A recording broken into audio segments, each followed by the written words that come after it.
What's going on, everybody? What's going on? It's me, DisBearity here, and I'm here to give you guys another class overview. And this time, we're doing a cleric overview. Now, before I get started, here's a small disclaimer here. This video is here to demonstrate what the cleric class is all about. This is not supposed to give you a meta build or anything built for a tactician. This is just going over what the cleric class is. So let's go ahead and get started, y'all. So being a cleric, clerics are representatives of the gods they worship, wielding potent divine magic for good or ill. Now, the weapons that you're proficient with are simple weapons and morning stars, light armor, medium armor, and shields. And as you guys see a little bit more here, we get spears, pikes, halberds, glaives, light armor, medium armor, shields, arcana, history, religion, insight, and also persuasion. Now, let's go over to cantrips. You start out with a couple of selected cantrips, such as resistance, which you make your target work resistant to spell effects. You have guidance, which also target gains a 1d4 bonus to ability checks. And then you have Sacred Flame. Guidance is pretty good for really early on, especially for certain checks that you need. So keep that in mind. And then also Sacred Flame goes to target a flame like Radiance. And then you also have a couple others, such as Thaumaturgy, which gain advantage on intimidation and performance checks. You also get choices like Light, Blade Ward, and also Produce Flame, which aren't really needed in my personal opinion. So as a cleric, you get access to subclasses very early on. You get access to Light Domain. The Light Domain is the aspect of many deities offering up spells to protect and restore the mind, body, and soul. So basically, this is your traditional healing subclass. So you start out with Cure Wounds and also Bless, which of course adds attack vengeance on your rolls. And then your class features is Disciple of Life. Your devotion empowers your healing spells. When casting a healing spell, the target regains additional hit points equal to plus spells level. Then you have Light Domain. The Light Domain is offered by deities of justice, majesty, and primordial flame, providing spells that dispel darkness and harm the undead. So you get trips like Light, and then you get Light Domain spells such as Burning Hands, and also Fairy Fire. Then the subclass is Warding Flayer. Shield yourself with Divine Light, use your reaction to impose disadvantage on the attacker and possibly causing their attack to miss. You have the Trickery Domain, a domain shared by wicked, chaotic, and mischievous deities alike. Those who claim trickery specialize in deception and illusion. Your class actions are Blessing the Trickster, grant another creature advantage on stealth checks, and then you also get the Trickery Domain spells to Charm Person and also Disguise Stealth. Knowledge Domain, adaptable and adroit in all manner of languages and skills. Your mind is intellectual cup brimming with exquisite knowing. So you get the spell Command, which is really nice, by the way, and also Sleep.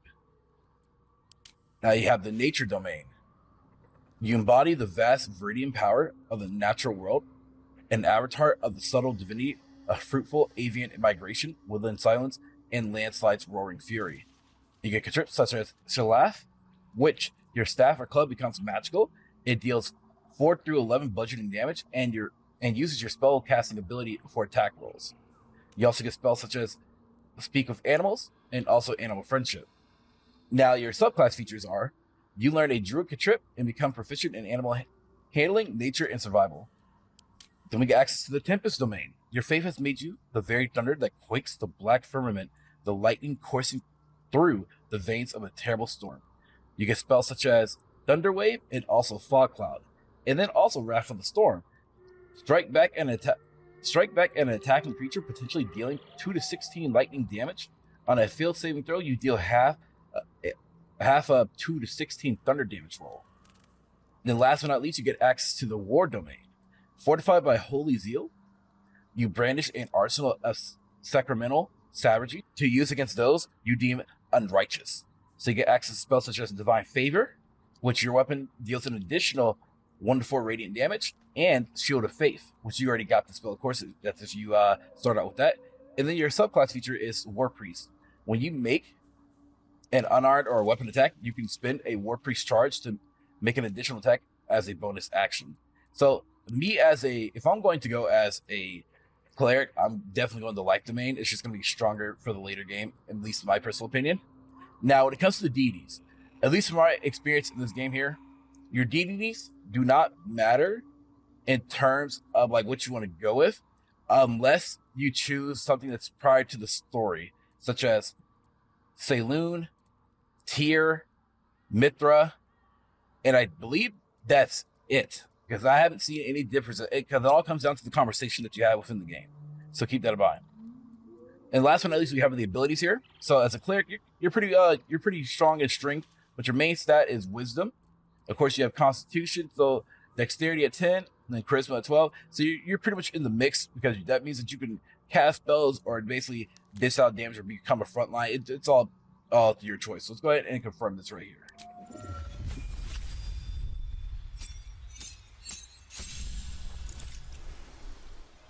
All right, so now as a cleric, we went up to level 2. We got an HP increase to 15. We get class features of level 1 spell slot and also a channel divinity charges of 1. We got turn undead and also preserve life. Then our prepared spell so far is that we have guiding bolt, pretty decent spell. Honestly, does a good amount of damage. You get inflict wounds. If you want to be a close and personal, definitely take that. Healing word, 4-7 healing. And this one is heal a creature you can see.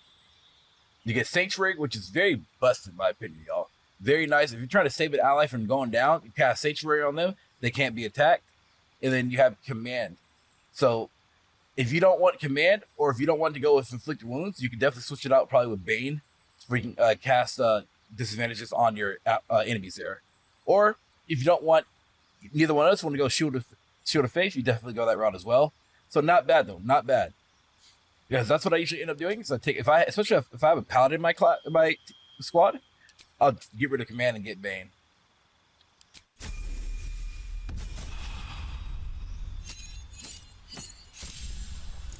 So now as a level 3 cleric, your health goes up to 21. You get also spell slots 1 and 2 unlocked. Well, another one spell slot 1 and another one, finally 2.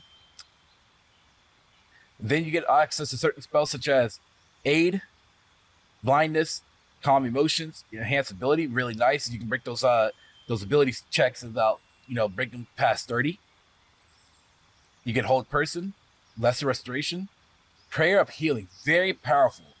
Heals all allies you can see. If they're inside the circle, if I recall, then they'll get healed. So if an ally is down and you can't reach them, do this move right here. Boom, they're back up. Really strong spell, in my personal opinion.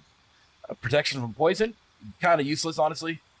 At least in this game's case. Silence, Spiritual Weapon, and also Warding Bond. And then for light domain spells, you get Aid of 5 and Lesser Restoration. So then if you want to change out your prepared spells, you can do that here if you want to. Example here, if you wanted to take out Inflicting Wounds, and let's say you want to put on Prayer Healing, boom, definitely do that. To me, that's pretty worth it, in my personal opinion. Or if you want to take out, let's say, I wouldn't say Guiding Bolt, but let's say you want to take out Warding Bond, and let's put in Spiritual Weapon. Now, if you put in Spiritual Weapon, that's like a extra body that can do damage for you. It's really nice. And if you don't want neither of those, you can take either Silence or Blindness for some crowd control. And then later on, once you get more spell slots opened up, you can take Enhance Ability, which is going to be nice. Very, very nice.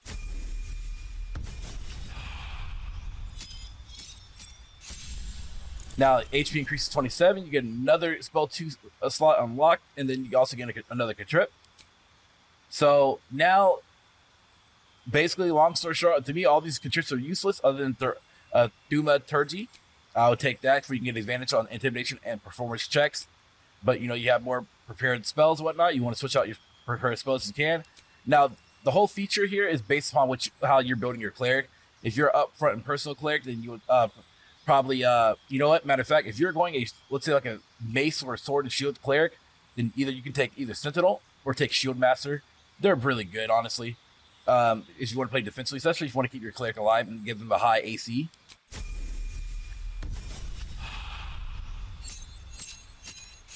Now you get it bumped up to health increase to 33. You get a class level 3 spell slot and also Destroy Undead. When you successfully turn an undead creature, it also takes additional 4 to 24 radiant damage. And then, of course, you get access to spells such as Animate Dead, Beacon of Hope.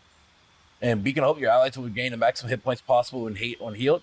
They also gain advantage on Wisdom and saving throws. So basically, what Beacon of Hope does is, let's say, example here, you do Beacon of Hope, and then you do the Preserved Life. Boom. Healed up to max. Pretty nice. At least that's how I understand it. Bestow Curse, Daylight, and enchant an item to shine like a sun, or summon a spear of sunlight that dispels all darkness around it. Not too bad. Feign Death, put an ally in protective coma. They become resistant to all damage except physical damage, and disease and poisons have no effect. You have Glyph Rewarding. Mass Healing Ward, definitely useful. Heals up to 7 allies. Protection from energy. Touch a creature to grant it resistance to acid, cold, fire, lightning, and also thunder damage. Remove Curse. Revivify, very, very much needed, by the way. Revive, definitely much needed. This is basically your version of, what do you call it? The Revivify Scroll, basically, for free. So definitely, take that. Yeah, speak with the dead, and also Spirit Guardians. Spirit Guardians is very nice too, especially if your enemies are surrounding you in like an AoE, and you just cast this Spirit Guardians, you get either 24 radiant or necrotic damage, around you, depending what you choose. So very nice, very useful to use. All right, so now since we have no more access to weapons or to stuff now, right? Now it's like, okay, what do you want to go with? What do you want to change out? So let's say, example, we're going to change our warding bond. And if I'm life domain, we're going to put that bad boy in, which is mass healing. Spirit Guardians can stay. Let's say I want to get rid of Guiding Bolt for something a bit stronger. Animate the undead is quite nice because you get another extra body on the battlefield. But this is all basically just what's the word for temporary, depending how you want to go about it. Feign Death is basically similar to Sanctuary, very nice and very useful to use. So keep that in mind. See, it's like you get a lot of good spells, but it's like, man, how can I, put these part of my group, part of my what do you call it, party, I guess you could say, right? So you got to, work around that with your other classes. So now HP increased from 33 to 39. We get a spell 3 slot, and also another charge of Divinity charges of 1. And then we get Blessed Healer. Healing others heals you as well. When you cast a healing spell level 1 or higher on another creature, you can regain hit points equal to 2 plus the spell's level. Very nice. Very, very nice. So now your preparing spells, you have Daylight now. You want to switch out Daylight with something else, like Animate the Dead or Speak with the Dead, could be quite useful. Or Feign Death. The choice is up to yours. Let's go ahead and something in.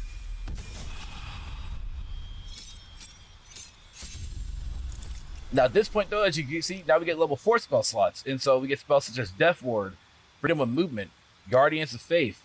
Really nice spells here. So Guardian of Faith, call forth a Divine Guardian that attacks nearby enemies. Every time it deals damage, the Guardian loses an equal amount of hit points. Very useful. It's another body on the field. Bodies matter, y'all. You think I'm playing? Bodies matter. So if you want to take out Daylight, then where's that? We're gonna put in something like Banishment. Boom. We're gonna banish people back to where they came from. But yeah, very useful though. Very, very useful. Now at this point though, if you want to, you can definitely go into a subclass here. If you want to, I usually go into the subclass of Fighter. Fighter is very nice of a subclass to go into. That's just usually when you hit level 7, I would go that route of subclass. But now this is just a full cleric though. So now here we get another spell slot, and then we get actions of Divine Strike, Life. So this is weapon damage 1d8 radiant. Strike a foe with your weapon as it becomes with a gleaming radius. Really strong against undead, by the way. So keep that in mind. Really strong against the undead. And so now again, if you want to switch out anything, you can. But now we get access to another feature. So you're playing a offensive or defensive. I would say really, if you're playing a defensive cleric, if you want to get heavy armor to where you can wear heavy armor, I mean, you could definitely do so because you can still cast your spells while wearing heavy armor, which is quite nice. Or you can get Citadel, which is basically like a Overwatch kind of reaction. Very nice, very useful. So you get Snare, Vengeance, and also Opportunity Advantage as on a Citadel. So I hope that you guys got an idea on how you would build your cleric. If this guide or overview helped you out in any way, shape, or form, definitely consider liking, subscribing. Also, hit that notification button down below to get notified on any additional guides such as this here. Thank you guys for watching. Thank you for your support, all you guys do, and I'll see y'all for the next one. Peace out, much love. Have a good one, y'all. If you guys enjoyed this video, please leave a like and also hit the bell notification down below. Thanks for watching.